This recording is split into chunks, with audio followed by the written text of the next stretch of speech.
मित्रों, क्या आपको पता है कि एक छुपाया हुआ पाप पूरे परिवार को विनाश की ओर धकेल सकता है? अगर आपको लगता है कि एक छोटा सा पाप, एक छोटी सी चोरी या एक छोटा सा झूठ कुछ नहीं बिगाड़ सकता, तो यह कहानी आपको हिलाकर रख देगी। एक ऐसा रहस्य जो एक पूरे राष्ट्र को विनाश के कगार पर ले आया, एक ऐसा अपराध जिसे छुपाने के लिए मौत भी काफी नहीं थी। आखिर यहोशू की सेना को युद्ध में शर्मनाक हार क्यों मिली? परमेश्वर ने क्यों कह दिया कि मैं अब इस्राएल के साथ नहीं हूं? क्या यहोशू ने कोई गलती कर दी थी, या फिर कोई ऐसा अपराध हुआ था जिसे छुपाया गया था? क्या कोई गुप्त पाप परमेश्वर से छिप सकता है? क्या चोरी किया हुआ सोना या चांदी आपके भाग्य को बदल सकता है, या फिर यह आपको और आपके पूरे परिवार को विनाश की ओर धकेल सकता है? तो पूरी कहानी क्या है, इस वीडियो में हम विस्तार से जानेंगे। लेकिन आगे बढ़ने से पहले इस वीडियो को एक लाइक जरूर करें, ताकि यह संदेश ज्यादा से ज्यादा लोगों तक पहुंच सके। और अगर आप हमारे चैनल पर नए हैं तो सब्सक्राइब जरूर करें, क्योंकि हम आपके लिए ऐसी ही रहस्यमयी और रोमांचक बाइबल कहानियां लाते रहेंगे। और आज हम पहली बार आपसे एक रिक्वेस्ट करते हैं कि इस कहानी को अंत तक जरूर देखें, क्योंकि यह सिर्फ एक कहानी नहीं बल्कि एक चेतावनी है। एक ऐसा सच जो आपको सोचने पर मजबूर कर देगा, एक ऐसी सीख जो आपकी जिंदगी को बदल सकती है। और साथ ही आप सभी अपना नाम कमेंट में जरूर बताएं। तो चलिए वीडियो को शुरू करते हैं। यह उस समय की बात है जब इजरायलियों की 40 साल की जंगल यात्रा समाप्त हो चुकी थी।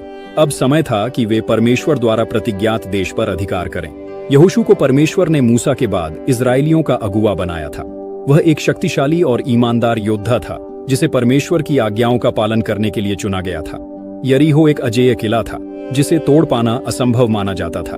लेकिन परमेश्वर ने यहोशू को एक अद्भुत रणनीति दी। 6 दिन तक सैनिकों को चुपचाप यरीहो के चारों ओर घूमना था, और 7वें दिन 7 बार घूमने के बाद ऊंची आवाज में जय जयकार करनी थी।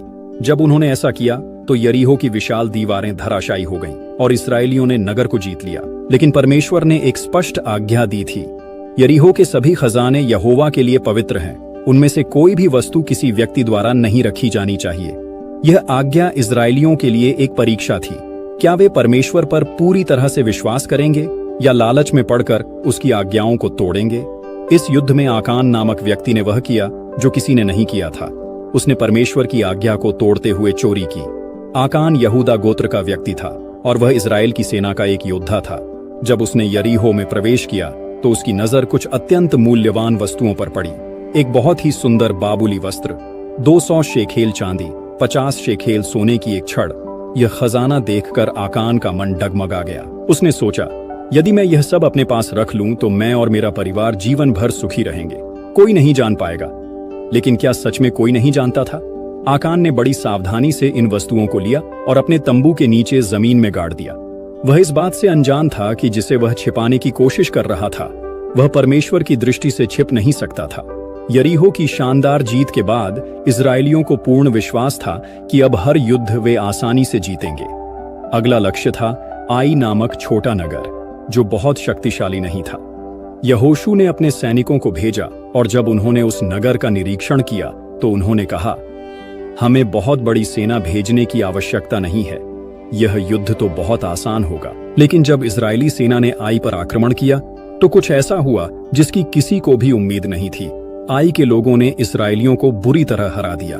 36 योद्धा मारे गए और बाकी सैनिक डर के मारे भाग खड़े हुए। यहोशू और सभी नेताओं ने अपने वस्त्र फाड़ लिए और यहोवा के सामने गिरकर रोने लगे।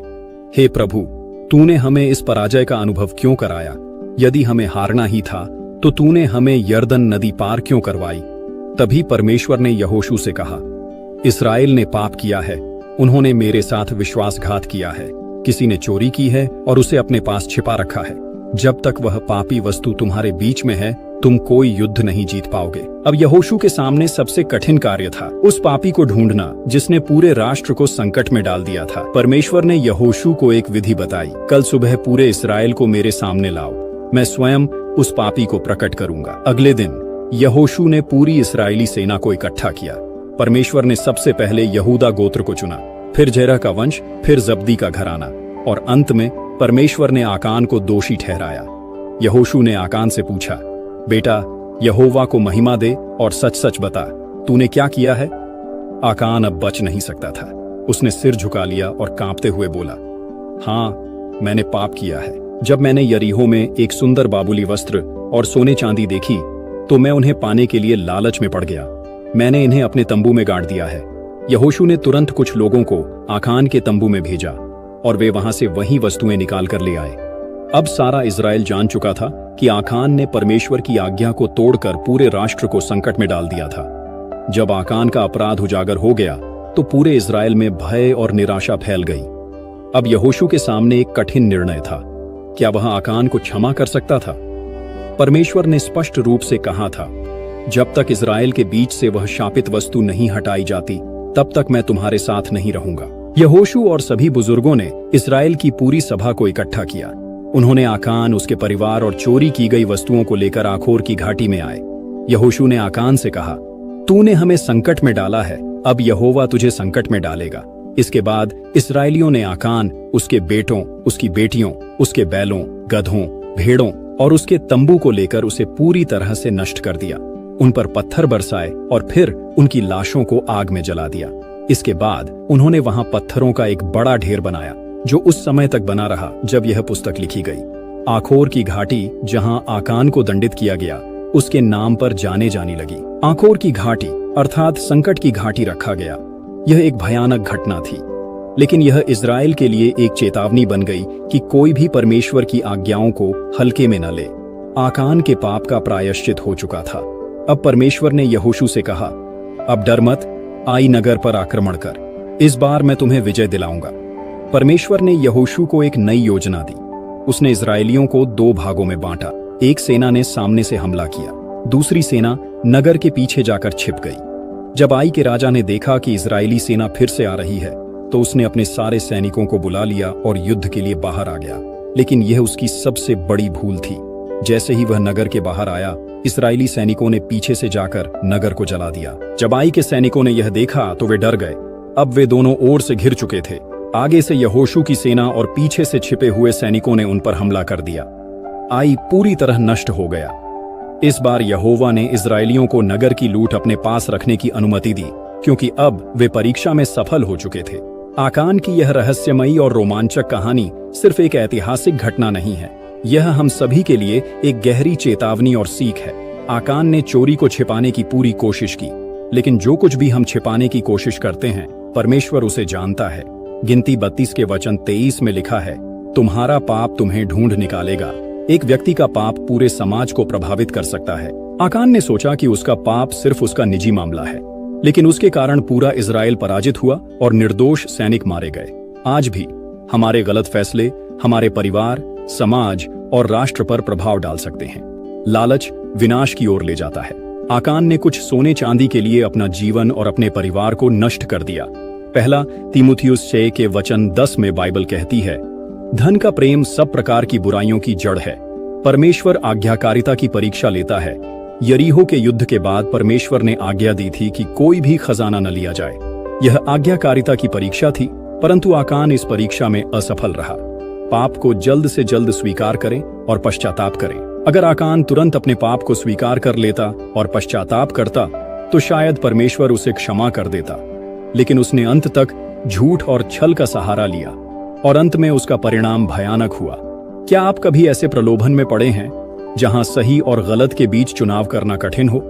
यह कहानी हमें सिखाती है कि लालच से सावधान रहें, परमेश्वर की आज्ञाओं का पालन करें। छोटे छोटे पाप भी बड़े परिणाम ला सकते हैं। अपने कार्यों के लिए जिम्मेदारी लें और पश्चाताप करें।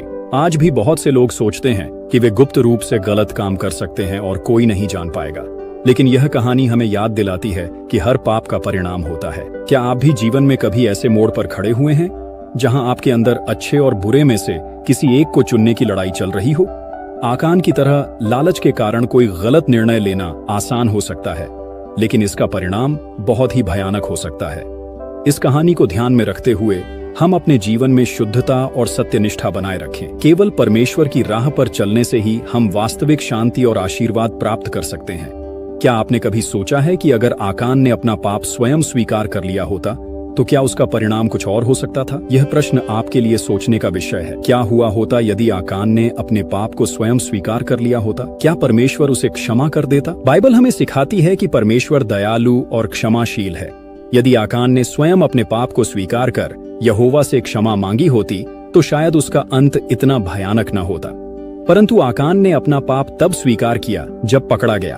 वह स्वयं से परमेश्वर के पास नहीं गया, बल्कि उसने तब कबूल किया जब उसके पास कोई और विकल्प नहीं बचा था। इससे हमें यह शिक्षा मिलती है कि सच्चा पश्चाताप केवल तब नहीं होना चाहिए जब हम पकड़े जाएं, बल्कि हमें अपनी आत्मा की गहराई से परमेश्वर के सामने झुकना चाहिए।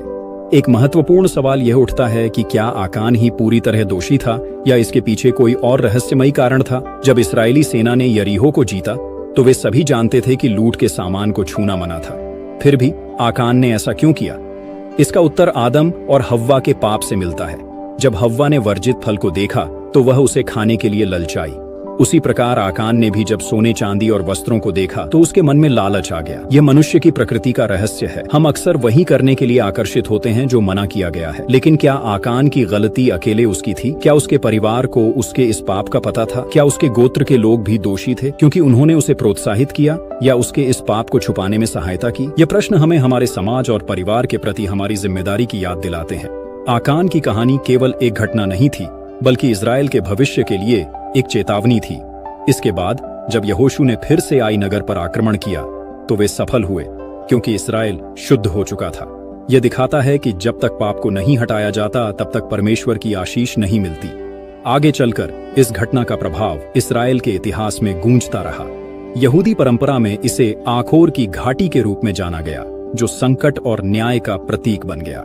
यशायाह 65 के वचन 10 में लिखा है कि आकोर की घाटी भेड़ों के लिए विश्राम का स्थान बनेगी। इसका अर्थ यह है कि परमेश्वर के न्याय के स्थान को वह आशीष और पुनर्स्थापन का स्थान भी बना सकता है। पाप केवल एक व्यक्ति को प्रभावित नहीं करता, यह पूरे समुदाय को प्रभावित करता है। गुप्त पाप भी परमेश्वर की दृष्टि से नहीं छिप सकते। क्या आज भी लोग गुप्त रूप से पाप नहीं करते और सोचते हैं कि कोई नहीं देख रहा? क्या आज भी लोग गलत तरीकों से धन अर्जित नहीं करते, यह सोचकर कि वे बच जाएंगे? क्या आज भी समाज में लालच, ईर्ष्या और कपट नहीं है? यदि हम आकान की कहानी को ध्यान से देखें तो यह हमारे जीवन के हर क्षेत्र में लागू होती है, चाहे वह व्यक्तिगत जीवन हो, व्यवसाय हो, राजनीति हो या समाज। अब यह आप पर निर्भर करता है। क्या आप आकान की तरह पाप को छुपाकर जीना चाहते हैं या फिर सत्यनिष्ठा और विश्वास की राह अपनाना चाहते हैं? क्या आपके जीवन में कोई ऐसा गुप्त पाप है जो आपको परमेश्वर की आशीषों से दूर कर रहा है? यदि हाँ, तो अभी समय है। परमेश्वर के सामने झुकें, पश्चाताप करें और एक नया जीवन शुरू करें, क्योंकि परमेश्वर न केवल न्याय करता है बल्कि वह प्रेम भी करता है और वह हर व्यक्ति को मौका देता है कि वह अपनी राह बदलकर सत्य की ओर लौट आए। अगर आपको यह रहस्यमयी और रोमांचक बाइबल कहानी पसंद आई तो इस वीडियो को लाइक करें। ऐसी ही और भी चमत्कारी और अद्भुत कहानियां देखने के लिए चैनल को सब्सक्राइब करें और कमेंट में जय मसीह की लिखकर हमें बताइए कि क्या आपको लगता है कि पाप को छुपाया जा सकता है या सत्य की हमेशा जीत होती है। धन्यवाद। जय मसीह की।